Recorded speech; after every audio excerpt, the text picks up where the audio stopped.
Bienvenue à La santé au-delà des mots, un rendez-vous avec des gens passionnés du réseau de la santé. Votre hôte, Jean-Pierre Gagné, lui-même médecin, vous fera partager sa passion pour le domaine et vous fera découvrir une foule d'invités et d'acteurs clés du réseau. Voici votre hôte, le Dr Jean-Pierre Gagné. Bonne écoute! Alors bonjour, mon nom est Jean-Pierre Gagné. Bienvenue à cet épisode du balado La santé au-delà des mots. Pour ceux qui m'écoutent déjà, vous savez que le but de ce balado est de parler de santé, mais pas nécessairement de maladie et pas nécessairement non plus avec des gens qui sont directement liés au domaine de la santé.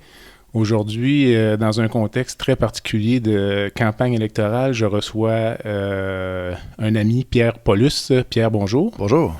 Donc, j'annonce d'emblée mes couleurs. Donc, je suis un ami et un supporter de M. Paulus. Donc, ceux qui m'accuseront d'avoir un parti pris, je vais quand même tenter d'être très objectif. Je sais que j'ai un politicien devant moi qui va essayer de me faire quelques passes, mais je vais quand même rester aux aguets. Alors, en quelques mots, comment j'ai connu Pierre Paulus, c'était à l'époque où il était PDG de la revue Prestige. Et il nous avait notamment accompagnés là, à la Fondation du CHU de Québec pour une activité qui s'appelle la virée Voiture de rêve, notamment en 2013, là, la première édition. Notre première rencontre avait été, Pierre, je ne sais pas si tu te rappelles, dans les bureaux de Prestige. Oui, absolument. Une ancienne banque, oui, je pense. Donc, René Lévesque. C'est une des premières personnes qui avait adhéré au projet, puis qui nous avait aidés, puis qui nous supporte encore, puisque la revue Prestige est encore une entreprise familiale. Avant ça, moi, j'avais eu connaissance de ton existence là, lors de la première campagne fédérale en 2011. Tu t'es présenté à l'époque dans Louis Hébert. Et le premier souvenir que j'ai, moi, je ne sais pas si tu vas t'en rappeler, c'était un débat qui avait eu lieu à Place Laurier, oui, où l'animateur était Michel Lacombe. Oui, absolument. Et je me rappelle, je ne sais pas trop pourquoi, là, mais je passais là, j'ai dit, je vais aller écouter Pierre Paulus, tiens. Puis le Pierre Paulus que j'ai vu à l'époque comme politicien n'est certainement pas le Pierre Paulus qu'on connaît aujourd'hui. Est-ce que toi, tu perçois la différence? Là, hein? Bien, c'est sûr que 10 ans plus tard, premièrement, merci pour l'invitation, Jean-Pierre. J'apprécie beaucoup de participer à ton balado. C'est sûr qu'en 2011, c'est première campagne, première expérience. On arrive dans un domaine qui est connu, mais en même temps méconnu, parce que lorsque tu es candidat, tout est nouveau. Puis en plus, j'étais avec, comme conservateur, j'étais avec des gens qui étaient déjà au gouvernement. Donc, quand tu es candidat, tu te ramasses à faire des débats. Tu dois t'assurer de ne pas dire n'importe quoi. C'est ce qui est le grand défi dans les premières fois. De ne pas parler de choses que tu ne connais pas ou de ne pas dire des choses que ton parti ne supporterait pas. Donc, c'est un peu ça qui est le défi. Mais en même temps, je m'étais bien débrouillé, je crois. J'ai le souvenir que ça allait bien, mais on voyait qu'il y avait une certaine nervosité. Le souvenir que j'en ai, en tout cas, t'avais pas l'air d'un poisson dans l'eau, là, nécessairement. Mais ça m'amène en fait à te poser la question, peut-être on devance les choses, mais tu as toujours été dans l'opposition. Mm-hmm. C'est une situation qui peut être quand même confortable, entre guillemets, puisqu'on est surtout dans le rôle de celui, tout au moins du point de vue du public.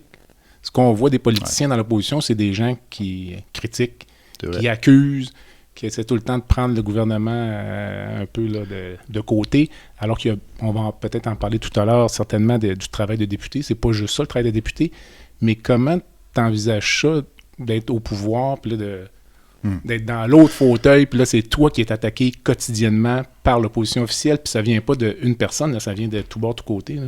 Très bonne question, et effectivement, lorsqu'on se présente, l'objectif, c'est de gagner le gouvernement. Parce que c'est le gouvernement, lorsque tu es dans un parti qui est au pouvoir, tu as les deux mains sur le volant, comme il y en a qui ont déjà dit. Exact. Tu peux mettre en place les différentes politiques que tu veux voir pour les Canadiens, pour les Québécois. Donc, c'est sûr que d'être dans un gouvernement, il y a cet avantage-là. En même temps, il faut faire la différence parce qu'un député, tu peux être exemple, aujourd'hui, c'est le gouvernement libéral qui est en place, mais tu peux être un député libéral et avoir aucun pouvoir parce que le gouvernement, l'entité gouvernementale exécutive, est séparé de la Chambre des communes. Donc, parfois, même ça peut être, si tu n'es pas ministre dans un gouvernement, tu peux avoir une position en étant un libéral, par exemple, ça peut être très tannant parce que les gens ont des attentes envers toi, mais tu n'as pas de contrôle. C'est vraiment le Conseil des ministres qui contrôle la game. Qui dirige. Oui. Tandis que là, maintenant, oui, je suis dans l'opposition depuis 2015 et j'espère que cette année, on est en campagne actuellement, qu'on pourra gagner le gouvernement et aller diriger les destinées du Canada. Ben, manifestement, on n'est pas en politique pour être dans l'opposition.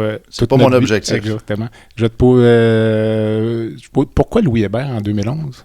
Tout simplement parce que dans la circonscription de Charlesbourg-de-Saint-Charles était déjà détenue par un conservateur, c'est Daniel Petit, qui était le député à ce moment-là. Donc, Louis Hébert était un comté qui était disponible, qui était quand même dans la région de Québec, proche de chez nous, là. C'est pour ça que j'étais pas un grand parachuté, parce que c'est à 5 minutes, juste à côté, ouais. Mais c'est la raison pour laquelle j'étais dans Louis Hébert. Puis, pourquoi te lancer en politique? Bonne question. C'est la question que les gens vont se poser souvent. Pourquoi aller prendre un rôle politique dans la liste, dans la grille d'évaluation des métiers les plus appréciés, comme toi, comme médecin, vous êtes dans le top, puis les politiciens, nous, il faut faire attention, usagers, par contre. On a une position fragile aussi, à l'occasion, mais effectivement. Sûr. Mais pourquoi choisir, alors que j'étais en affaires avec la revue Prestige, justement, je gagnais bien ma vie, j'avais d'autres entreprises, puis la vie allait bien. Il n'y avait pas de raison de vouloir me mettre dans une situation où que tu te mets face à l'électorat, face au public. Mais ça, il faut revenir un peu en arrière dans mon cheminement, dans le fond, si on parle de ma vie avant la politique. Premièrement, j'ai étudié en sciences politiques à l'Université Laval. Par la suite, j'ai fait en parallèle une carrière militaire avec les Forces armées de réserve. J'étais officier, j'ai terminé officier supérieur, lieutenant-colonel. Donc, en étant dans le monde militaire, ça m'amenait à côtoyer le monde politique parce que les décisions du gouvernement fédéral avaient beaucoup d'impact sur ma vie, sur la vie de mes soldats. Et avec Prestige, de l'autre côté, dans ma vie civile, j'étais en relation constante avec la communauté d'affaires, les grands décideurs, des grands enjeux de Québec et le monde politique.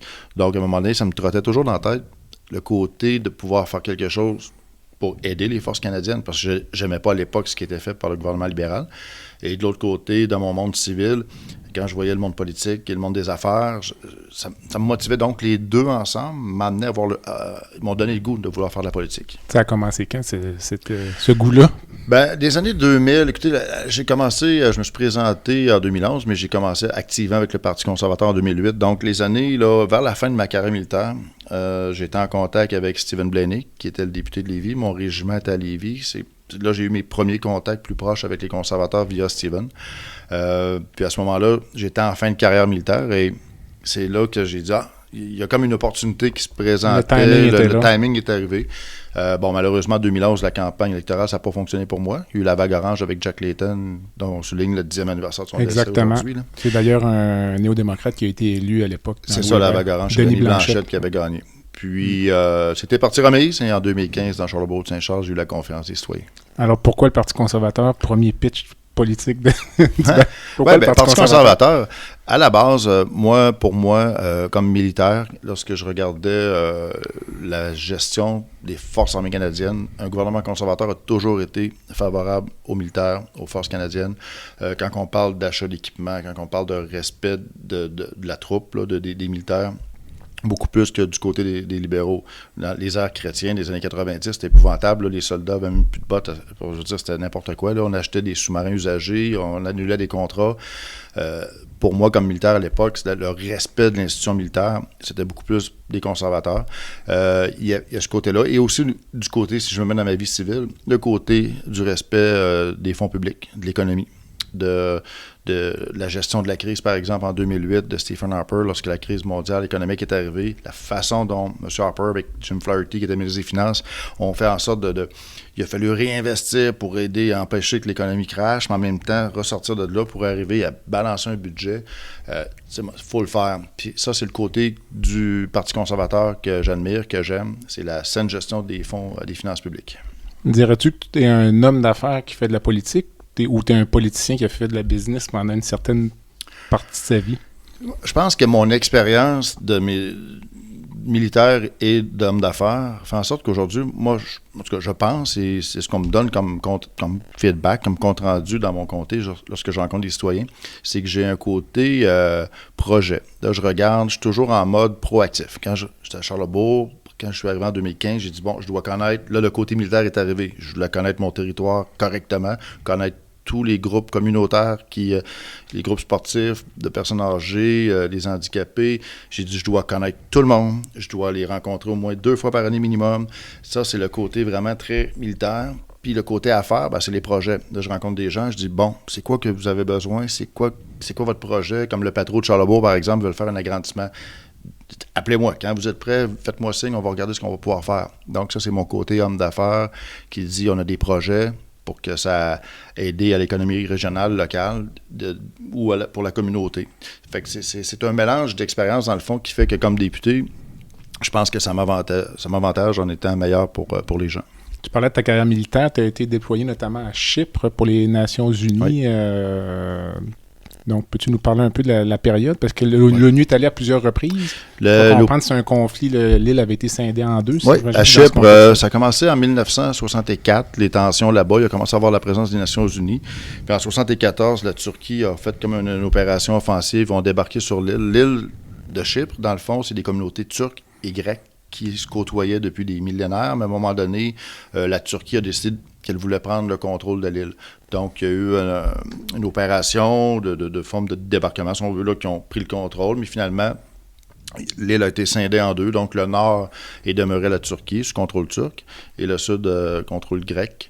Et depuis ce temps-là, il y a une ligne de démarcation, donc une zone tampon qui est contrôlée par les Nations Unies. Donc, le Canada a participé à la mission pendant trentaine d'années, si je ne me trompe pas. Puis moi, j'ai participé en 1992. J'étais déployé avec le 3e bataillon du Royal 22e Régiment. Au début comme commandant de peloton, par la suite au niveau de l'administration de la compagnie, sur l'opération qui dure 6 mois. C'était l'opération Snow Goose 57. Quel souvenir tu gardes de ça? C'est comme tu es dans un climat, pas nécessairement un climat de guerre, mais un climat de confrontation. À ce moment-là, c'est un maintien de la paix. Donc, c'est sûr qu'on était vraiment au mode casque bleu. On était en maintien de la paix. Il y a toujours une petite tension entre les Turcs et les Grecs. C'est pour ça que malheureusement, c'est comme une situation, on dirait, qui perdure encore aujourd'hui. Là. Puis, on dirait que ça finira jamais parce qu'on ne voit pas la fin de tout ça. Parce que c'est une île qui est carrément coupée en deux, qui a une frontière protégée. Mais mon expérience à moi, ça m'a permis une expérience que là, j'avais 22 ans à l'époque, qui me sert aujourd'hui lorsqu'on parle des Nations Unies. Lorsque je me suis déployé à Chypre, très fier de porter un casque bleu. Puis à l'époque, je me suis aperçu que malheureusement, il y a beaucoup de politique, évidemment, on le sait aujourd'hui, mais il y a beaucoup de politique avec les Nations Unies. Puis il y a des choses qui se passaient que je voyais, que je trouvais qui ne faisaient aucun sens. Mais à l'époque, moi, du haut de mes 22 ans, je ne pouvais pas comprendre pourquoi une section du territoire, j'avais le droit d'aller là, d'autre côté, j'avais pas le droit, mais si j'étais habillé avec des barbelés en congé, je pouvais y aller, alors qu'en uniforme avec mon casque bleu, je pouvais pas, ça faisait aucun sens. Et je remettais en question, j'ai remis en question certaines choses qui se passaient là. Ça me causait un peu de problème. Les supérieurs ont dit, t'as pas à remettre en question. Exactement. Mais là, ça m'emmenait aujourd'hui, peut-être que je suis en politique, parce que quand il y a des situations comme ça, qui font pas de sens, moi, je veux les changer. Mais quand tu es un militaire, tu réponds aux ordres, aux directives. T'as pas le choix. Puis ça, on te répond toujours, c'est la politique qui s'occupe de ça. Fait que c'est pour ça que, quand tu me demandais tantôt pourquoi, ça, c'est une expérience que là, des Nations Unies qui n'a pas été favorable. J'ai dit non, ça marche pas, ça n'a pas de sens. Fait que aujourd'hui, quand je parle des Nations Unies à Ottawa, la Chambre des communes, j'ai cette expérience-là qui me revient, puis que je suis capable de dire, si on veut déployer des troupes en théâtre opérationnel, sous le contrôle de l'ONU, je peux vous dire que ça ira mal pour telle raison. Et souvent, c'est ce qu'on confirme quand on se parle. Donc, ces expériences-là me servent aujourd'hui comme député. C'est quelque chose qui te manque, ça, mettons, quand tu te revois passer 6 mois à Chypre, là, j'ai adoré mes expériences. L'autre, j'ai fait 9 mois au Labrador avec l'OTAN. C'est des expériences surtout quand tu es dans le début vingtaine. À l'époque, tu es commandant de peloton, tu es responsable d'un peloton de 35 soldats. Tu es dans une mission, tu as des responsabilités comme ça. C'est des choses qui t'amènent un bagage. Est-ce que je m'ennuie aujourd'hui? Parfois, je vois ça. C'est sûr que j'ai toujours j'aurais toujours le goût, des fois, de me déployer, de retourner en arrière, mais en même temps, il faut que j'assume mon âge puis où je suis rendu. Et c'est pour ça que maintenant, c'est en politique, et c'est pour ça que, pour moi, tous les débats de déploiement de militaires, où on parle actuellement de l'Afghanistan, là, les problèmes qu'il y a en Afghanistan, ça vient me chercher, mais là, c'est dans mon rôle de député fédéral que je peux intervenir maintenant. On va parler bientôt, évidemment, du côté fédéral lié à la santé et à la pandémie de la COVID-19. On va parler également un peu de la condition des peuples autochtones, mais avant d'arriver là, peut-être nous parler un peu du travail de député. Là, comme je disais tout à l'heure, nous, ce qu'on voit dans les médias, c'est peut-être à la Chambre des communes, là, un petit peu, je dirais pas le théâtre, mais la joute oratoire là, de la Chambre des communes. On voit le côté peut-être plus négatif, mais le travail de député, c'est pas juste ça, puis c'est probablement beaucoup plus. Exactement. Ça, c'est un côté puis c'est drôle que tu me poses la question, parce que j'en parle souvent aux gens. Ce qui est, je dirais, le plus frustrant de notre travail, c'est que plus de 95% de ce qu'on fait, de ce qu'on peut faire comme débat, comme intervention à Ottawa, c'est inconnu du public. Il y a énormément de sujets, au Québec particulièrement, qui ne vont pas chercher l'attention des médias. Les médias vont souvent regarder un élément, puis ils vont faire de la nouvelle avec ça, mais il y a tellement de sujets qui sont de nature fédérale, donc qui couvrent le Canada ou l'international, puis nos médias ici sont moins concentrés là-dessus, tandis que souvent, je vais voir National Post, Globe and Mail, d'autres médias anglophones qui vont parler beaucoup plus de politique fédérale avec des enjeux nationaux, internationaux. Puis là, je me dis, pourquoi au Québec, on n'a pas ça dans nos médias davantage? On a un peu, mais il y a vraiment peu de ce qu'on traite, et surtout des interventions de la Chambre des communes. On va voir, parce que ce qu'on est habitué de voir, c'est la période des questions, par exemple, aux nouvelles, un bulletin. On va voir une question, par exemple, ça m'est arrivé quelques fois de passer, tu me vois poser un quart de ma question à Justin Trudeau, par exemple, on voit sa réponse. Un huitième de réponse. Un huitième de la réponse, là, puis ça s'arrête là. Mais pourtant, la Chambre des communes, c'est des débats de 10 h le matin jusqu'à 7 h le soir. Il y a des comités parlementaires avec énormément de questions qui se posent, avec des témoins qui viennent, dépendamment des comités d'un peu partout. Ça n'arrête pas. Il y a vraiment du contenu. Quelqu'un qui veut faire une recherche peut prendre le site noscommunes.ca. L'ensemble de ce qui est dit à la Chambre des communes ou en comité est répertorié, transcrit, tout est disponible. C'est pour ça que des fois, quand les gens disent « Ah, ben tel sujet, vous faites rien, vous n'avez rien fait. » Puis alors que moi, je sais que moi-même ou mes collègues, on a fait énormément d'interventions, mais c'est jamais rapporté dans les médias. Ça, c'est le côté le plus frustrant parce qu'on en fait des choses, on se bat pour les citoyens, mais si les médias décident de ne pas en parler, ça reste juste transcrit dans le site web de la Chambre des communes, puis ça reste là. Il n'y a pas grand monde qui va là. C'est ça. En dehors de la Chambre des communes, les relations avec les députés des autres partis, là, est-ce que vous n'êtes pas tout le temps en train à couteau tirer? Non, on a des bonnes relations en général. C'est sûr que parfois, je sais pas moi, un député ou une députée, par exemple, libérale, qui a des positions très à gauche sur tous les enjeux, puis qui est toujours en train de dire que, par exemple, les conservateurs, on est vilain pour tel sujet, à un moment donné, tu n'as pas le goût de te parler. Mais sinon, c'est cordial. On a des bonnes relations en comité, même actuellement, le gouvernement minoritaire, les partis d'opposition. Par exemple, sur mon comité des opérations gouvernementales, je travaille avec le Bloc québécois, avec le NPD. Donc, on doit se parler régulièrement pour trouver des terrains d'entente, parce que souvent, lorsqu'il y a des votes en comité, si les trois partis d'opposition se tiennent ensemble, on va gagner le vote parce qu'on est majoritaire face aux libéraux. Donc, on a tout avantage à collaborer sur certains enjeux. Il y a des enjeux que c'est irréconciliable, mais souvent, on peut s'entendre. Donc, mais encore là, ça, c'est des choses que les gens ne voient pas parce que les gens pensent tout le temps qu'on se chicane puis on est toujours en train de se tirer les tomates. Quand il y a un comité parlementaire, là, qu'est-ce qui détermine ça va être Pierre Paulus qui va aller à ce comité-là plutôt que Gérard Deltel? Les comités, il y a une série de comités. Écoute, je ne sais pas par cœur comment on en a, je pense qu'on a une quinzaine au moins, là. On a le comité de la défense, de la sécurité publique, de la santé, de l'industrie, des affaires gouvernementales. Il y a donc les différents sujets, dans le fond, qui relèvent des différents ministères. Il y a un comité parlementaire. Puis ça, au début des sessions, le whip regarde, selon les affinités, selon... Juste pour c'est quoi le whip? Le whip, c'est la personne, c'est un député, mais qui a un rôle d'être le responsable de la discipline des députés, de s'occuper de l'attribution justement des tâches comme ça, des tâches de comité, mais c'est surtout vraiment le côté aussi, par exemple, j'ai besoin de prendre congé parce que je ne peux pas me présenter pour X raison, je demande au whip la permission. Donc, c'est notre directeur, dans le fond, là, qui s'occupe. C'est le capitaine de l'équipe. Oui, c'est ça. Il est là pour assurer la bonne discipline, puis s'assurer que les gens font leur travail comme il est. Fait que tu disais que le whip regarde ça, lui, il place les gens sur les comités. C'est ça. Le whip, avec son équipe, son personnel, là, regarde, puis il dit, par exemple, moi, quand je suis arrivé, ils m'ont mis au niveau du comité de la défense, parce que j'avais mon expérience de défense. Par la suite, j'ai fait un an ou deux. Par la suite, je me suis ramassé responsable de la sécurité publique pour l'opposition. Donc, j'étais responsable de la sécurité publique dans le comité de sécurité publique pour les conservateurs en étant vice-président du comité. Ça, c'est l'attribution qu'on m'avait donnée par mon expérience militaire. Et là, dernièrement, opération gouvernementale, c'est moi qui voyais comme porte-parole en service public et approvisionnement tous les contrats de vaccins, on va en parler un peu plus tard, mais les contrats de vaccins, d'équipements de protection individuelle. Au niveau de l'opposition, c'était moi qui étais le responsable. Est-ce que ça va arriver qu'ils vont dire, Pierre, là, tu vas aller sur le comité X, puis toi, tu regardes la composition du comité, tu dis, il me semble qu'il y en a une justement là-dedans avec qui je m'entends pas trop. Non. À ce niveau-là, de toute façon, nous autres, à la base, c'est notre parti. On a 3 ou 4 positions sur un comité. Le whip nous dit, voici, tu vas être là. Puis, on s'installe. Après ça, les gens des autres partis, on prend qui sont là, on n'a pas à dire un mot là-dessus.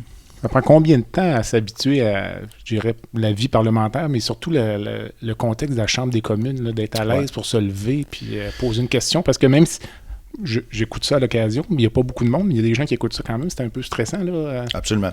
Ça prend, c'est sûr que dépendamment de notre expérience de vie, parce que tu as des gens qui, dans leur vie publique, sont habitués de parler en public ou de faire des interventions, donc eux, ça va être plus rapide. D'autres qui n'ont pas eu nécessairement cette chance-là ou cet entraînement-là, ça va être plus difficile. Mais en même temps, c'est une des raisons pour lesquelles, souvent, comme moi, j'ai eu la chance d'avoir des postes importants au sein de ce qu'on appelle le cabinet fantôme. Donc, notre organisation de cabinet fantôme, c'est les gens qui font face aux ministres du gouvernement. On m'a donné des rôles importants et presque tous les jours, j'ai des questions. Parce que j'ai démontré que j'étais en mesure de poser des questions de façon efficace et de soulever des réponses. Ça, ça appartient à chacun. Il y a de mes collègues qui, eux, sont excellents en comité d'un point de vue plus technique, de poser des questions plus techniques, mais que dans la Chambre des communes, on ne les verra jamais. Donc, notre organisation choisit les personnes qui posent des questions selon les aptitudes. Puis, comme je disais, j'ai des collègues qui sont hyper... ils vont lire tous les rapports en détail, ils vont annoter les rapports, puis ils vont poser des questions en comité, que moi, je vais peut-être avoir moins de temps parce que je vais être plus occupé dans un autre genre de communication. OK. Fait que ça dépend des gens. Tu commences à réfléchir à ton après-carrière politique. C'est trop tôt. Non, c'est sûr que moi, là, ça va faire 6 ans. J'espère, cette élection-là, que les gens de Charlesbourg-Saint-Charles vont me faire confiance à nouveau et qu'ils vont me garder encore pour une couple d'années. C'est sûr et certain que j'adore ce que je fais. Je pourrais continuer encore là, tant et aussi longtemps que les gens vont vouloir me garder. Je vais te poser une question, mais si c'est difficile ou si tu ne veux pas y répondre, mais je suis certain que tu vas être à l'aise avec. Que penses-tu, on en a parlé là, il y a quelques jours, de la position du Bloc québécois qui dit que la meilleure solution pour le Québec, c'est un gouvernement minoritaire, en sachant qu'en même temps, ça crée une forme d'instabilité, ça génère des élections rapprochées, ça coûte 600-700 millions. Oui, 600 millions, une campagne électorale, une élection. C'est sûr que pour le Bloc québécois, ils n'ont pas vraiment... Eux sont toujours en mode, premièrement, opposition éternelle. La seule façon, c'est de présenter en étant les grands défenseurs du Québec, puis ils disent, de toute façon, tout ce qu'on fait, c'est pour le Québec seulement. Donc, c'est sûr que pour nous, pour moi particulièrement comme fier Québécois, ça peut être frustrant des fois de les voir toujours se prétendre étant les défenseurs du Québec, alors que c'est comme si nous, on n'était pas en mesure de défendre le Québec. Ça, c'est une chose. Il reste que de dire, est-ce qu'on devrait avoir toujours un gouvernement minoritaire? Ça avantage le Bloc d'avoir un gouvernement minoritaire parce qu'ils peuvent se prétendre d'avoir la balance du pouvoir, qu'on appelle. Toujours être là pour dire oui ou non pour un vote, pour faire passer des choses. Dans un point de vue opérationnel, c'est sûr que moi, on veut gagner l'élection comme gouvernement. Le gouvernement majoritaire te donne plus de flexibilité pour pouvoir faire avancer ton programme que tu as mis en place. Il y a toujours de l'opposition, il y aura toujours de l'opposition qui va être là pour poser des questions comme je le fais actuellement, pour s'assurer que les décisions qui sont prises ou les projets de loi qui sont avancés par le gouvernement respectent les Canadiens selon leur vision, bien entendu. Mais il reste que d'un point de vue gouvernemental, c'est sûr que d'avoir un gouvernement stable, majoritaire, pour 4 ans, on sait qu'il n'y aura pas d'élection avant 4 ans, ça peut permettre d'avoir une meilleure stabilité économique, pouvoir faire une reprise comme on veut la proposer. D'avoir un gouvernement minoritaire, on sait que dans un an et demi, on va retomber en élection. Tout ce qu'il y a... Actuellement, il y a des projets de loi là, qui ont été avancés puis qui sont morts, sont restés lettres mortes, parce que quand on arrête, quand on tombe en élection, tout ce qui était fait est complètement annulé. Même si on revient après l'élection au mois d'octobre, on repart à zéro. Il n'y a plus rien qui est bon. Fait que ça, c'est une perte de temps pour tout le monde, perte d'argent énorme. La stabilité d'un gouvernement majoritaire, c'est toujours mieux. Trouves-tu qu'il y a parfois trop de partisanerie en politique? Quand on regarde un peu le comportement des députés, puis même j'ai en tête dans certains comtés, c'était peut-être plus au niveau provincial, des députés qui quittaient, qui avaient perdu des élections, qui littéralement détruisaient leurs documents de bureau de circonscription. C'est sûr et certain que ce genre de choses-là, ça manque de respect pour le citoyen avant tout.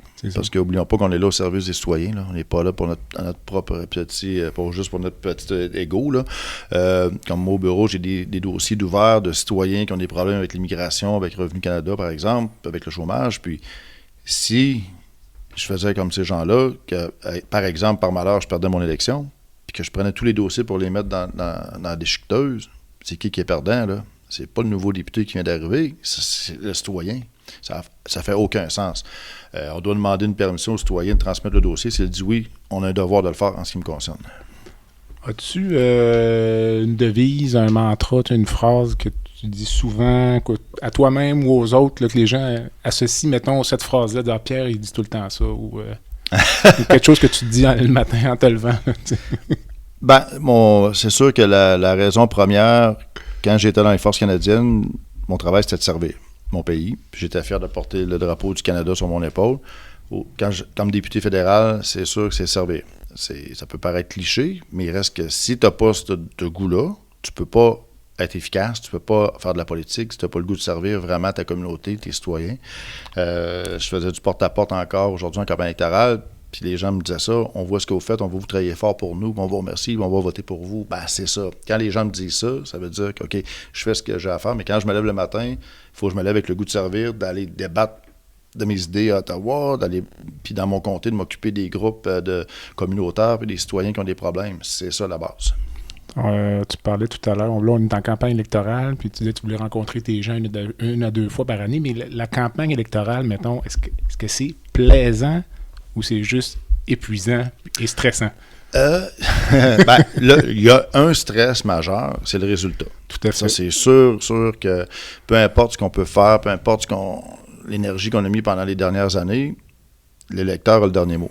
Donc, on ne sait jamais comment ça peut tourner pour différentes raisons. Et là, ça va super bien, mais d'ici quelques jours, ça peut changer. Puis moi, je ne suis pas en contrôle de tout ce qui se passe parce que la campagne nationale, je sais pas moi, quelqu'un de Colombie-Britannique peut dire quelque chose qui va choquer les gens puis qui peuvent décider de ne pas voter pour moi parce que, bon, ça, c'est le côté stressant.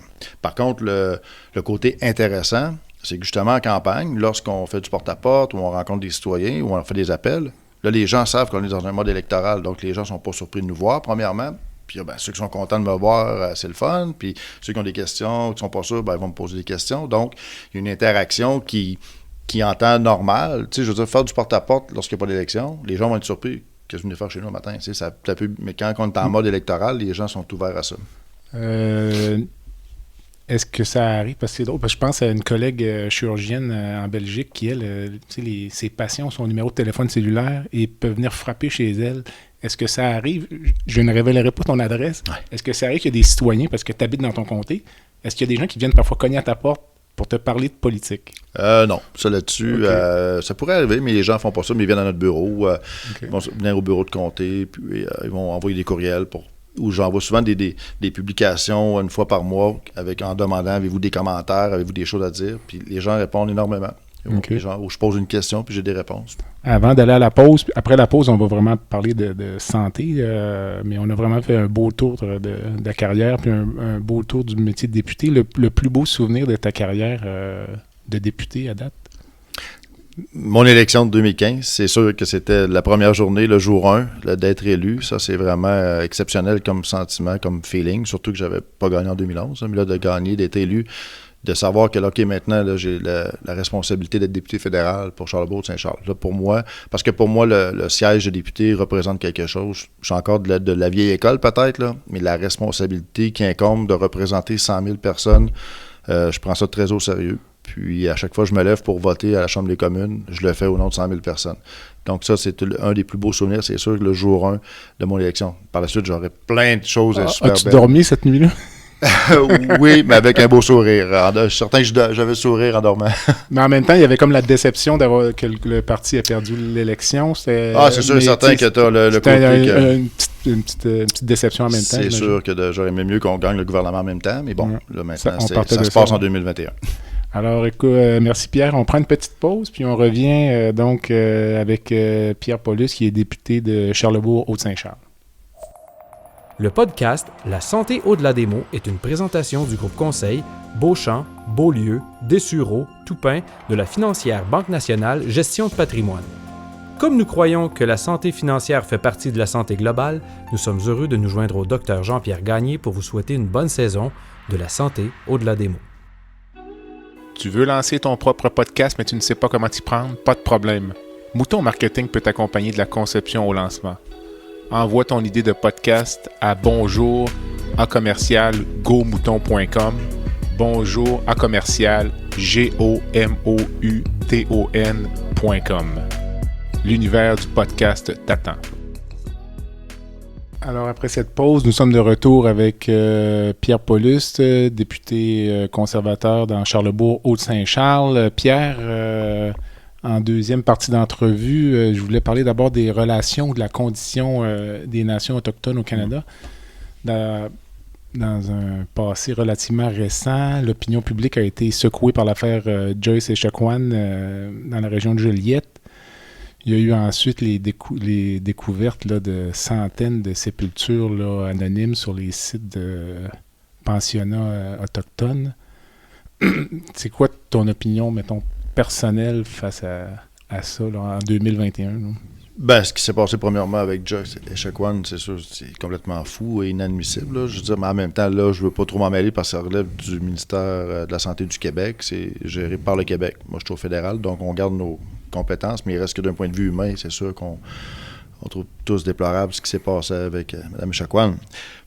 Pour les pensionnats autochtones, c'est terrible. C'est sûr que là, ce qu'on préconise, nous, du côté conservateur, c'est vraiment faut qu'il y ait une enquête indépendante qui sache vraiment, qui fouille à savoir vraiment qu'est-ce qui s'est passé. Comment ça que ces enfants-là qui sont ramassés dans des cimetières anonymes, est-ce qu'ils étaient identifiés, est-ce que c'est parti avec le temps, on ne sait pas. Là, on ne sait rien. On a juste comme des bribes d'informations. Ce qu'on demande, nous, c'est d'avoir vraiment une enquête détaillée, de savoir qui sont ces enfants-là, pourquoi, en quelles circonstances sont ramassés, enterrés comme ça, sans aucune autre forme d'identification. Ce qu'on sait, c'est que, bon, il y a les familles, ça coûtait trop cher à l'époque, retourner les enfants aux familles, mais il reste que c'est quand même inadmissible. Ils n'étaient même pas avisés du décès de leur enfant. C'est ça, ils n'étaient même pas avisés. Non, tout ce qui s'est passé dans les pensionnats autochtones, il y a énormément de questions et on se doit d'avoir des réponses afin premièrement, d'informer des familles qui sont encore existantes, sûrement il y a encore des familles qui sont là et qui ont besoin de réponses, et de comprendre pourquoi aussi le Canada a agi de cette façon-là. Parce que c'est quand même le passé récent. Là. C'est pas comme le 19e siècle. Ça fait pas 200 ans, là, non, c'est ça. la génération de nos parents. Absolument. Des années, même début du siècle, même les années 40, 50, 60 encore. Jusque dans les années 80, je pense. Ouais, 90, il y avait encore des pensionnats. C'est ça. Donc, non. Puis, il y a une réalité. Au Québec, il y en a eu, évidemment, mais il y a une réalité aussi dans l'Ouest. Ça, c'est une chose que je me suis aperçu lorsque je suis arrivé à Ottawa, que on a souvent une méconnaissance de comment le Canada est organisé au niveau des peuples autochtones, avec les relations avec les différentes provinces. Je me suis aperçu, à un moment donné, qu'en Saskatchewan, par exemple, si on regarde la carte, on prend la province de Saskatchewan, on prend les villes principales, puis autour de ça, c'est quasiment juste des territoires autochtones.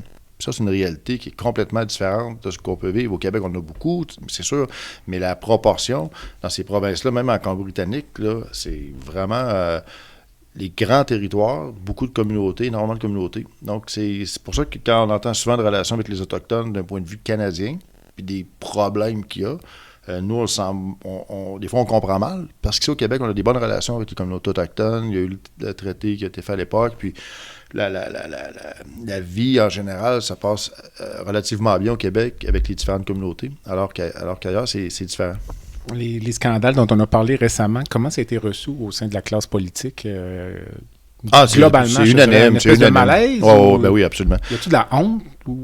Oui, puis c'est de voir que souvent, on va faire la leçon à d'autres pays. Exactement.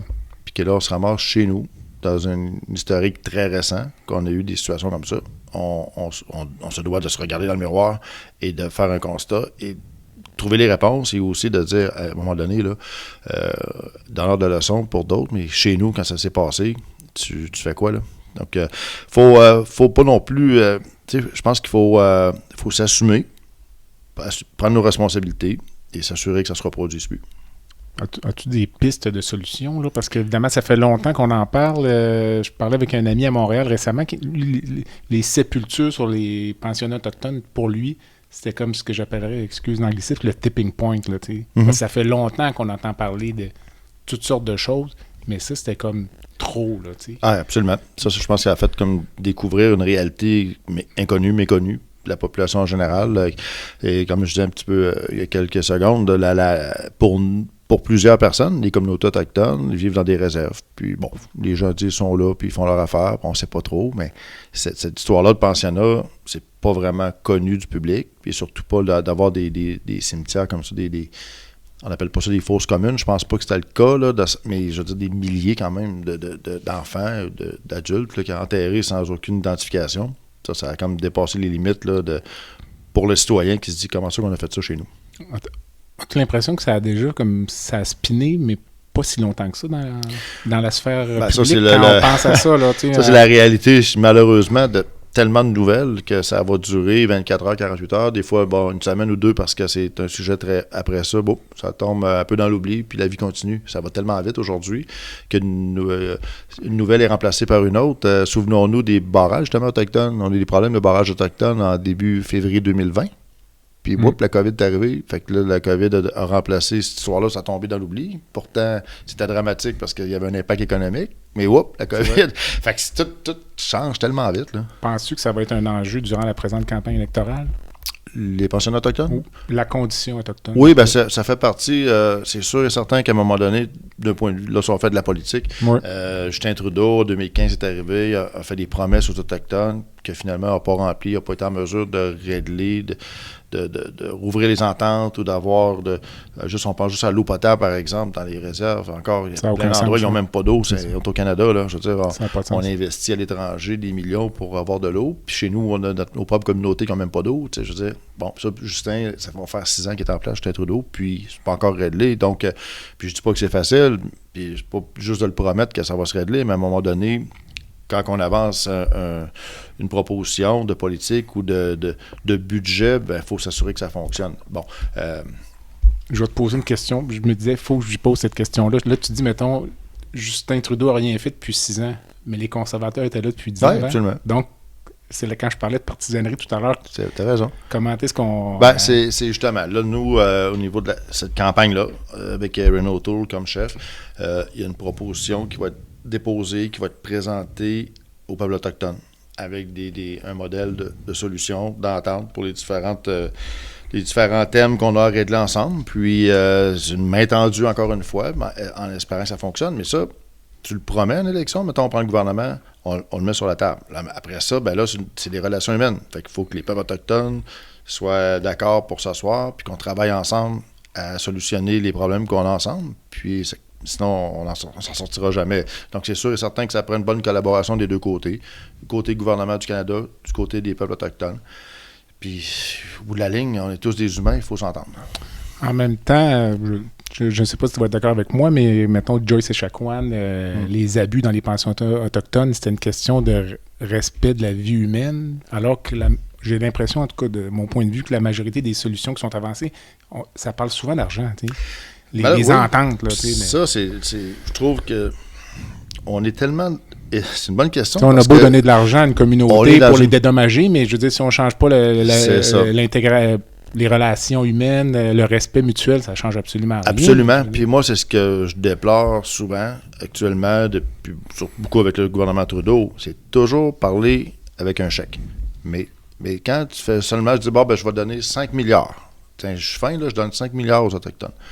Oui, mais c'est parce que c'est pas juste de l'argent. S'il n'y a rien d'organisé de façon cohérente, qu'il n'y a pas une entente claire, cet argent-là va finir par se ramasser, on ne sait pas où, on ne sait pas comment, puis on n'aura rien réglé. C'est comme l'aide internationale, c'est pareil. Si tu envoies de l'argent dans des pays corrompus, qu'il n'y a pas d'organisation sur le terrain, d'ONG qui s'occupe que l'argent soit dépensé pour les bonnes choses, c'est de l'argent qui va être perdu. Donc, on le vit à l'international et on le vit chez nous. Et c'est pour ça qu'à un moment donné, juste parler d'argent, c'est pas la solution. Ton opinion sur la nomination de la nouvelle gouverneure générale, Mary Simon, qui est autochtone, originaire du Nunavut. D'abord, la nomination d'une personne autochtone comme gouverneur général, certaines personnes, même dans la communauté autochtone, on dit que ça n'a pas de bon sens. C'est la représentante de la reine. Ouais. Bon. Puis, elle a été colonisée. Je veux dire, il y a comme une espèce d'ambiguïté qui est là.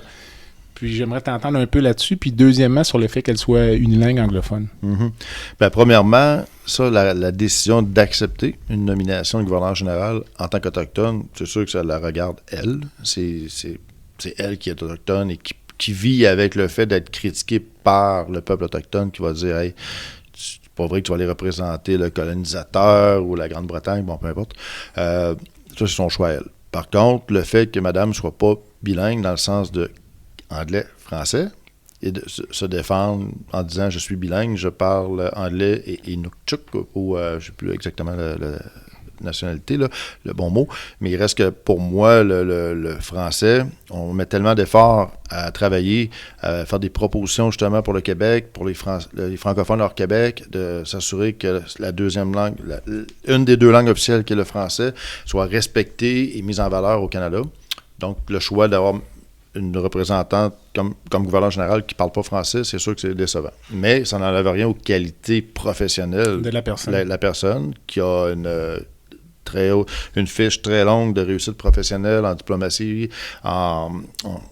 tout ce qu'elle a touché était très positif. Mais c'est sûr que de parler français, c'est un critère qui est important. Il y a certains analystes qui disaient que globalement, le fait qu'elle soit d'avoir une personne autochtone dans ce poste-là, à ce moment-là, c'était la meilleure chose. Puis donc, finalement, ça venait un peu contrecarrer ou balancer un peu son unilinguisme. Oui, absolument. Ben, ça dépend dans quelle position on se met. De parfait un peu. Ça dépend dans quelle position on se met. La meilleure des positions aurait été une femme autochtone comme elle, qui parle français-anglais. Ça aurait été l'idéal. Oui, c'est ça. Puis, en tout cas, on va peut-être apprendre le français. J'ai été reçu par la reine Elisabeth II, qui est la reine. Elle parle français très bien. Donc, je m'attends que mon gouvernement général premier message français. Pour les gens qui veulent faire de la politique, apprenez l'anglais et le français en bas âge. Oui, c'est ça. On va parler un peu de la pandémie de la COVID-19 au Canada. Je regardais ce matin 1 470 000 cas. Il y a eu presque 27 000 décès, une mortalité de 2%.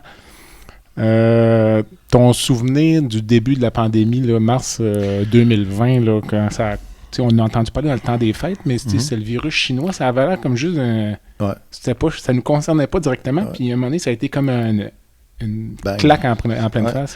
Le 30 janvier 2020, j'ai siégé au comité de la santé à Ottawa, comité d'urgence qui avait été mis en place à notre demande. On m'a demandé, à ce moment-là, je m'occupais de sécurité publique, on m'a demandé d'assister, de siéger au comité spécial. J'ai posé des questions le 30 janvier 2020, là, on était avant le mois de mars, un mois et demi avant. J'ai dit, où sont les protocoles sur la loi de la quarantaine? Où sont, qu'est-ce que vous faites? Qu'est-ce qui se passe? Puis c'était tellement mou comme réponse, on commence à défaire, ouvrir les cartons puis regarder ça. Puis là, les semaines, les jours qui ont suivi, on a commencé à dire, OK, est-ce qu'on peut fermer la frontière? Les vols en provenance de Chine, au lieu de se faire répondre intelligemment, on se faisait répondre par les libéraux à la Chambre des communes, vous êtes des racistes. Parce que là, on parlait de Chinois, on ne parle pas de Chinois, on parle d'un virus qui provient actuellement de la Chine. Et on a eu l'Italie à un moment donné, on a fait la même chose pour l'Italie. Fait que la réponse gouvernementale très faible, la vérificatrice générale, même dans un rapport qui est sorti au mois de mai cette année, a déclaré dans son rapport qu'elle était complètement découragée par la capacité de réaction de Santé Canada, de l'organisation, face à tout ça. Toi, ton souvenir personnel de ça, là, de dire que ça, finalement, on a le même âge. Non, mais vraiment, ta personne, toi, il y a une pandémie qui rentre au Canada, on a à peu près le même âge, on est dans la cinquantaine. Je pense qu'on a un mois de différence, c'est ça. Alors, as-tu eu peur pour toi là, tu sais? Ben, c'est sûr que j'ai eu la même inquiétude. Ta famille, oui, on a eu la même inquiétude. Je pense que la population en général de dire c'est quoi ça. Premièrement, lorsque tu vois un virus que tu sais pas, que là, à un moment donné, tu as des informations qui disent finalement, c'est peut-être pas pire qu'une grippe ou qu'un rhume, ou que là, tu vois qu'il y a des pays, il y a des morts. Là, tu sais pas trop. Puis en même temps, la Chine sont tellement obscures, opaques, qu'on n'avait pas, on voit des images sur Internet de Wuhan à l'époque qui étaient complètement barricadées. Là, tu te dis, qu'est-ce qui se passe? Fait que tu essaies d'en savoir plus. Puis là, c'est là que tu as besoin d'un système d'alerte cohérent au Canada qui est en place, qui a été malheureusement fermé en 2018 par les libéraux, qui permet d'avoir des spécialistes, des gens qui vont dire, OK, c'est quelque chose, c'est une menace qui est réelle. Mais la question, oui, c'est inquiétant, mais c'est là que tu as besoin d'informations. Et quand le mélange là, de la politique et du médical, on est dans une entrevue ici avec un médecin, c'est là que je trouve que c'est compliqué, que c'est dangereux. Parce que lorsqu'on parle d'un aspect médical, moi, je connais rien là-dedans. Il faut que je me fie à des médecins, des spécialistes, des microbiologistes, tous les spécialistes qui touchent aux infections, tout ça, pour que nous, comme politiciens, on puisse savoir quoi dire aux citoyens. Puis ça, cette relation-là, on l'a vu, comment ça se passait avec, au Québec, par exemple, avec la gestion du gouvernement du Québec. Puis au fédéral, c'est la même chose. Je t'ai interrompu, là, tu as mentionné le mot frontière. Donc, au niveau politique, pour moi, c'était un des enjeux que j'ai soulevé moi-même en tant que porte-parole en sécurité publique avec mon parti. Dès le début, nous, c'était clair qu'on voyait qu'il y avait de quoi qui se passait, que les pays commençaient à fermer leurs frontières. Puis on voyait que le virus venait de Wuhan, venait de la Chine en premier. Et on a demandé de carrément fermer la frontière pour les vols, pas nécessairement pour tout le monde au début, mais pour les vols qui provenaient de Wuhan ou de la Chine, de Pékin, Shanghai. Puis ça, le gouvernement ne voulait pas. Ça, le gouvernement n'a pas voulu. Puis après, quand le virus a rentré en mars, puis que ça a rentré avec les retours de voyageurs, puis qu'il n'y avait absolument rien de fait. Là, on s'est fait prendre au Québec, les CHSLD, c'est les visiteurs qui revenaient de voyage qui ont ramené le virus. Ça a été terrible. C'était terrible. Mais en même temps, il y a toujours, j'imagine, l'enjeu économique. C'est une grosse décision de fermer les frontières. Oui, mais on pouvait le faire de façon chirurgicale en disant tel pays, tel avion, c'est bloqué. Tout simplement. Comme plusieurs pays ont fait. Mais nous, notre gouvernement avait une crainte de dire... Puis c'est pour ça qu'on nous traitait de racistes, parce que c'était des vols qui venaient de la Chine. On dit, ben voyons donc, ça n'a rien à voir avec le racisme, là. Puis j'ai des extraits vidéo de Justin Trudeau qui me traite de raciste parce que j'ai demandé d'arrêter des vols de la Chine. Je dis, le virus, il arrive de là, il vient pas de Chibougamau, là. Peux-tu comprendre? Bon, ça, les libéraux là-dessus ont tardé beaucoup et nous, on les accuse carrément des milliers de morts, là, ça vient d'un manque de décision. Et même, ça a duré longtemps, là, avant vraiment d'avoir des mesures réelles aux aéroports. On nous disait, tout est sous contrôle, là. Mais c'était pas vrai. Ils donnaient des papiers aux gens en arrivant, puis en leur disant, bon, ben, restez chez vous, puis il n'y avait pas de moyen de test rapide, il n'y avait rien. C'était vraiment du n'importe quoi. Mais est-ce que tu appelles le n'importe quoi? Est-ce que tu penses que c'est, encore une fois, je reviens sur c'est une idéologie politique ou ou qu'il y a des gens qui étaient juste incrédules dans l'appareil gouvernemental parce que c'est pas vrai que tous les gens dans le gouvernement canadien sont des libéraux là, tatoués sur le cœur. Il y en a-tu, c'est juste de l'incrédulité face au danger ou il peut avoir, c'est sûr et certain, comme je disais tantôt, c'est un côté médical. Donc, ça prend des conseillers qui vont donner les bons conseils pour prendre des décisions. C'est comme ça que ça fonctionne. Comme j'ai mentionné, Santé Canada n'ont pas pris en compte le rapport qui avait été fait à l'époque du SRAS. Lorsqu'on a eu le SRAS, le gouvernement conservateur à l'époque avait fait une enquête, un rapport détaillé avec des recommandations. Et là, on s'est aperçu que ce rapport-là restait sur une tablette. Pendant 10 ans, il ne s'est rien passé. On n'avait plus d'équipement de protection individuelle, on n'avait plus de kit d'urgence, on n'avait rien. Puis tout ce qui avait été mis en place par les conservateurs à l'époque n'avait pas été appliqué. Est-ce que c'est idéologique? Ça, non. Ça, c'est très technique, terre à terre, des rapports précis sur une situation qu'on a vécue, qu'on aurait pu la vivre bien autrement aujourd'hui si on avait appliqué. Donc, la fonction publique est là-dedans, puis le gouvernemental, la partie ministérielle aussi. Lorsque, par exemple, quelqu'un est nommé ministre de la Santé, ça fait partie de sa responsabilité de base de vérifier tout ce qui se passe au niveau du ministère. Mettre à jour les protocoles. De savoir si on est prêt lorsqu'on est en réaction sur une pandémie. À ce moment, on peut être en 2015, puis ça fait partie des choses que tu dois savoir. Moi, j'étais en sécurité publique dans l'opposition, puis je me posais des questions au niveau de la protection civile. Je me disais, il me semble au niveau de protection civile au Canada, on a des problèmes. Puis il y a des choses qui manquent, des ententes qui manquent, des façons de faire qui ne sont pas opérationnelles avec la Croix-Rouge, par exemple. Donc, quand tu te poses ces questions-là dans l'opposition, ben, je m'imagine que quand tu es nommé ministre, ça devrait être ta première responsabilité. As-tu la notion ou la connaissance, parce qu'on sait évidemment que la santé est une compétence provinciale, la pandémie, par contre, c'est un problème qui est national. Le niveau de collaboration entre les provinces et le fédéral, disons les relents ou ce que tu en as entendu, est-ce que c'était bon ou mauvais? La responsabilité première du fédéral, c'est la frontière. Tout ce qui est frontière, gestion des frontières, et après ça, l'approvisionnement en équipement de protection individuelle et en vaccins. Ça, c'était la responsabilité numéro 1 du fédéral. Parce que la province peut faire ce qu'elle peut, mais c'est pas la province qui va négocier des contrats avec des compagnies de vaccins. Oui, les provinces peuvent faire de l'acquisition de matériel de pays directement, mais c'est beaucoup plus facile de passer via le pays pour faire des relations avec d'autres pays. Donc, c'est pour ça que le fédéral, à ce niveau-là, c'était sa responsabilité numéro 1. Par la suite, les provinces, eux, bon, au Québec, on a eu nos propres défis avec les CHSLD, tout ça, mais ça, c'est vraiment, ça touche pas le fédéral.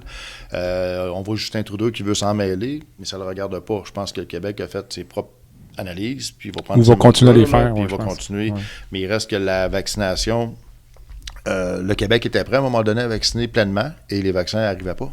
En fait, Ça, c'est ça, drôle. c'est la Ça responsabilité m'amène du à ma fédéral. prochaine question. À ma connaissance, actuellement, le Canada dépend entièrement d'un approvisionnement extérieur pour la vaccination contre la COVID-19. Moi, quand j'ai appris ça, comme médecin, comme citoyen canadien dans une des nations les plus développées au monde, je dois dire que les deux bras m'ont tombé. Pourquoi? Bon, ça, c'est des changements au fil des ans qui ont eu lieu. Il y a des années qu'on avait une capacité de production. Il y a deux facteurs. Il y a le facteur économique pour les grandes compagnies pharmaceutiques qui, pour eux, développer au Canada n'est pas nécessairement rentable. Là, si on parle vraiment d'un point de vue terre à terre, le nombre au niveau de la population, au niveau des commandes, faire affaire dans d'autres pays, c'est plus rentable d'un point de vue juste d'économie de base. Mais pour un pays comme le Canada, c'est qu'on a une population de 38 millions, ce qui est peu, si on se compare à la plupart des grands pays du G7 ou du G20.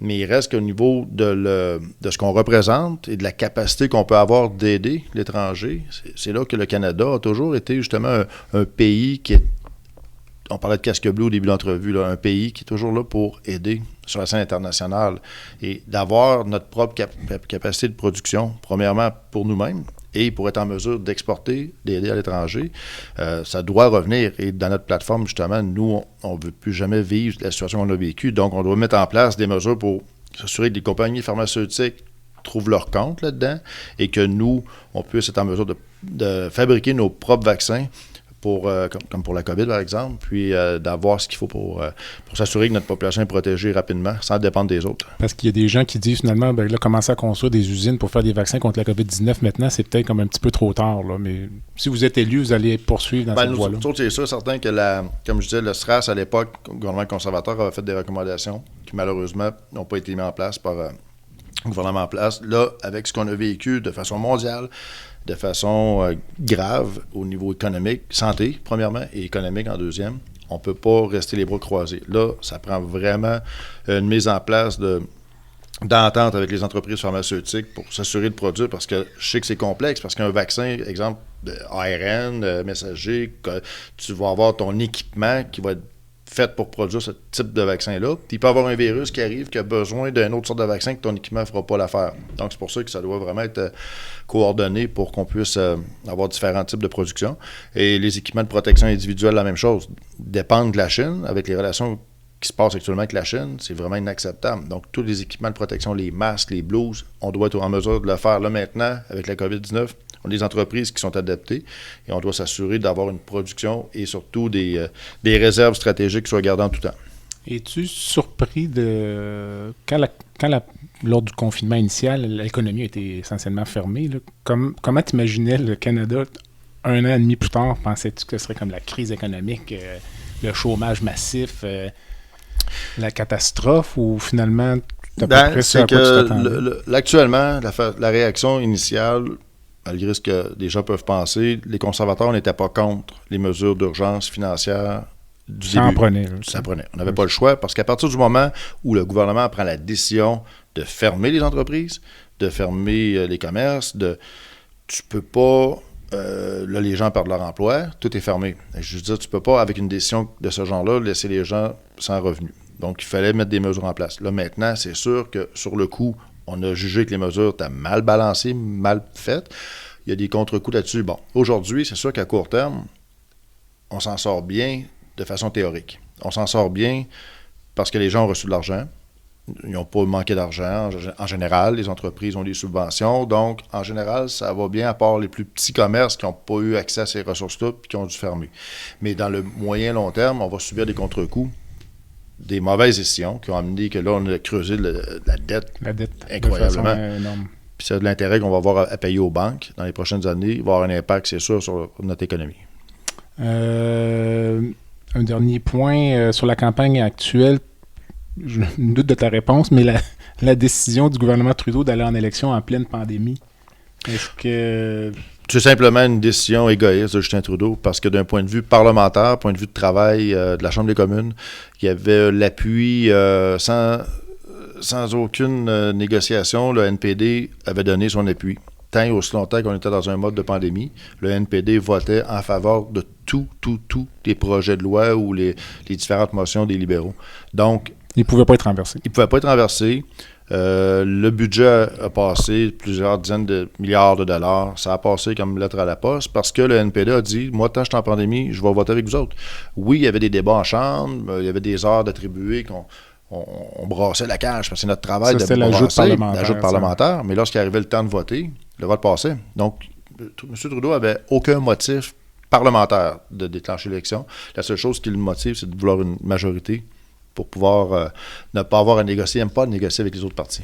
Est-ce que la gouverneure générale aurait pu refuser de dissoudre le Parlement? D'un point de vue théorique, oui. D'un point de vue pratique, non.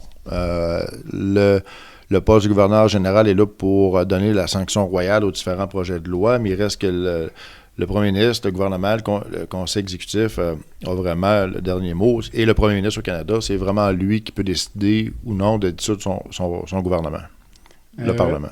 Ton opinion sur, parce que probablement que ça va sortir en campagne, sur la vaccination obligatoire, soit au niveau de la population ou globalement ou pour certaines classes la vaccination obligatoire, comme là, M. Trudeau a essayé de nous a fait une petite jambette en début d'élection en disant qu'il voulait imposer la vaccination aux fonctionnaires fédéraux, ce qui nous a obligés à répondre à ça. Mais là, M.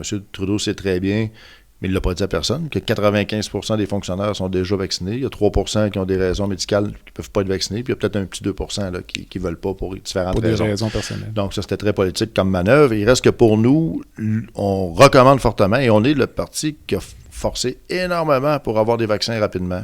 Lorsque les libéraux avaient décidé de faire affaire avec CanSino, une compagnie chinoise au début de la pandémie, qu'on s'est fait avoir, qu'on a perdu 3 mois de temps, qu'on a renégocié avec 7 compagnies pharmaceutiques, qu'on n'a aucune idée des tarifs, tout ça. Ça, c'est des éléments qui démontrent qu'on a fait du travail pour pousser le gouvernement à être rapide pour avoir les vaccins. Fait qu'on ne peut pas accuser les conservateurs d'être contre la vaccination. Au contraire, on a tout fait pour dire on veut des vaccins, on veut des vaccins. Mais serais-tu en faveur de mesures, là, mettons, obligées pour dire quelque chose? Non, travailleurs de la santé, obligés de tel groupe? L'obligation de vacciner, tu ne peux pas obliger quelqu'un. Bon, là, maintenant, ce qu'on voit, c'est qu'il y a des mesures de contrôle. Si vous n'êtes pas vacciné, là, l'histoire de passeport, puis tout ça, que là, moi, je crois qu'on vit en société, c'est des endroits publics, qu'à un moment donné, qu'il y ait un certain contrôle, ça, je peux le comprendre. Mais obliger quelqu'un à recevoir un vaccin, là, je pense qu'on tombe dans une autre étape. Même pour un travailleur de la santé? Ou... c'est délicat. Moi, je suis un peu embêté là-dessus, puis je suis vacciné, doublement vacciné. Je crois que c'est efficace, on en a besoin. Ma femme, mes enfants, on est tous vaccinés, il n'y a pas de problème. Mais c'est juste que l'obligation, j'ai de la misère autant que je crois à la vaccination, autant que d'obliger les gens. C'est pas toujours évident. C'est pas évident. Si vous êtes porté au pouvoir le 20 septembre prochain, au niveau vraiment de la gestion de la pandémie, là, quelles sont les premières mesures que vous allez mettre en place? Là actuellement, on est en probablement 4e vague, mais ça a l'air assez bien parce que justement la vaccination quand même est assez élevée. Là. Là-dessus, nous, ce qui est notre focus là, à court terme, c'est vraiment d'assurer une reprise économique. Parce que là, comme on parlait tantôt un peu d'économie, il va y avoir un backlash à un moment donné. C'est sûr. On va l'avoir. On voit que l'inflation monte à près de 4%. M. Trudeau a répondu cette semaine que c'était pas son problème de faire des politiques monétaires, totalement inadmissible. Là. Donc, nous, vraiment, les conservateurs, quand je parlais en début d'entrevue, c'est ce qui me motive d'être conservateur, c'est l'économie. Donc, de s'assurer d'avoir les mesures en place pour une reprise économique, pour qu'on reparte, remettre le monde au travail. En plus, au Québec, on a une pénurie de main-d'œuvre. Tu as des gens payés encore sur des programmes de COVID, alors que ces gens-là pourraient retourner au travail. Ça, c'est inadmissible. Il faut trouver des mesures pour retourner le monde au travail et faire en sorte que la machine reparte adéquatement. Je m'attends... je vais te poser la question quand même, parce que tu as répondu tout à l'heure, là, si tu avais eu une baguette magique en début de pandémie, en mars 2020, si tu avais pu faire une chose la première journée, tu aurais fait quoi? Tu vas me dire les frontières? C'était la base. C'était vraiment le virus. Moi, j'ai mentionné... C'était relevé là, à quelque part publiquement. J'ai dit la frontière est notre première ligne de défense. Parce que là, quand c'est commencé, il fallait que tout le monde se protège avec des habits, les masques, les lunettes, puis envoyer donc. Mais moi, j'ai dit la frontière, c'était ça la première ligne de défense. Si on avait bien géré la frontière, le virus serait rentré pas mal moins vite, on aurait pu mieux contrôler, puis peut-être qu'on ne serait pas à 26 000 morts. Je vais poser une question facile là, pour conclure. Quelle note donne-tu au gouvernement en place pour la gestion de la pandémie sur 10? Eh mon Dieu! Ils n'ont pas tout fait mal. Non, c'est ça. C'est pour ça que je vais leur donner un 6. 6. Puis juste à entendre sur la stratégie médiatique, tant au niveau provincial que fédéral, qu'est-ce que tu penses du fait que les deux côtés, en tout cas tout au moins pour le Québec, là, puis M. Legault, M. Trudeau, qui sortaient dans les médias tous les jours? Mm-hmm. Je me suis demandé si c'était pas trop, parce qu'éventuellement, quand tu as quelque chose d'important à dire, les gens ne t'écoutent plus. Vrai, on voyait François Legault à tous les jours. Ouais. Tu dis, quelle journée va-t-il vraiment dire quelque chose d'important? Puis quand on a recommencé à travailler, on n'avait pas le temps d'écouter. Oui, bien ça, c'est la gestion des communications dans une situation comme ça est effectivement pas évidente. Tu as besoin de ton premier ministre pour des annonces importantes. De le faire à tous les jours, à un moment donné, ça peut devenir peut-être... Là, ton importance diminue parce que tu t'attends de voir le premier ministre juste quand c'est très grave. Exact.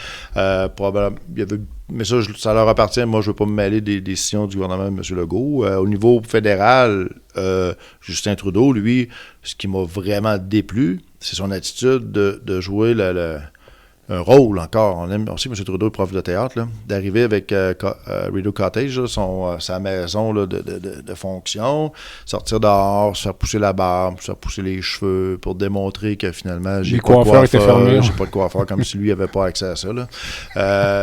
C'était le petit mélo dramatique toujours. Puis la Chambre des communes, surtout, ce qui était dégueulasse d'un point de vue parlementaire, c'est qu'il y avait possibilité de rentrer. Nous, on rentrait, chaque parti, le NPD, le Bloc, les conservateurs, en nombre réduit.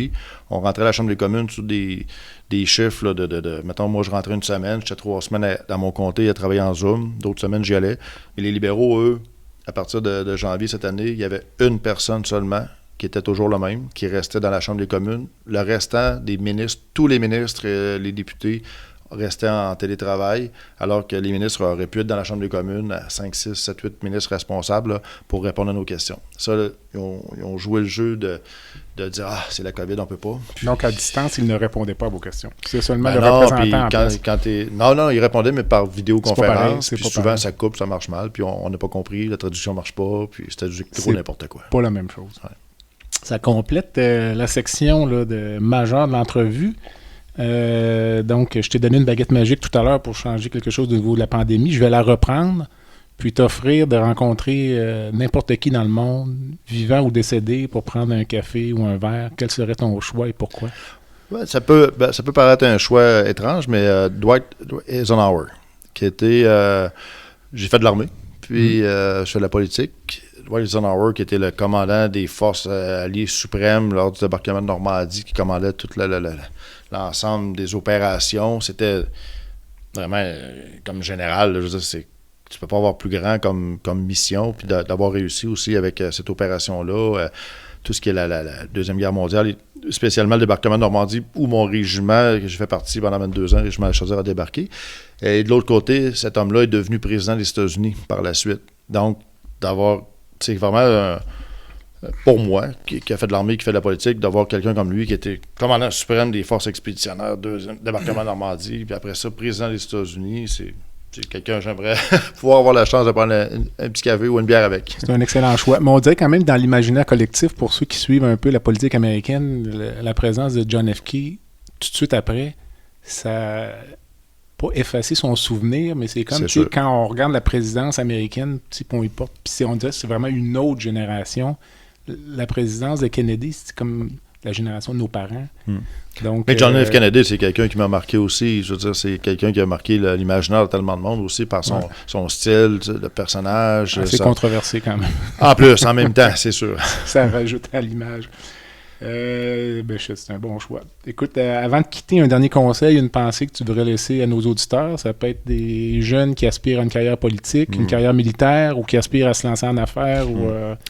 Moi, ce que je dirais, comme message final, c'est que, premièrement, au niveau politique, peu importe nos allégeances, peu importe, soyons respectueux.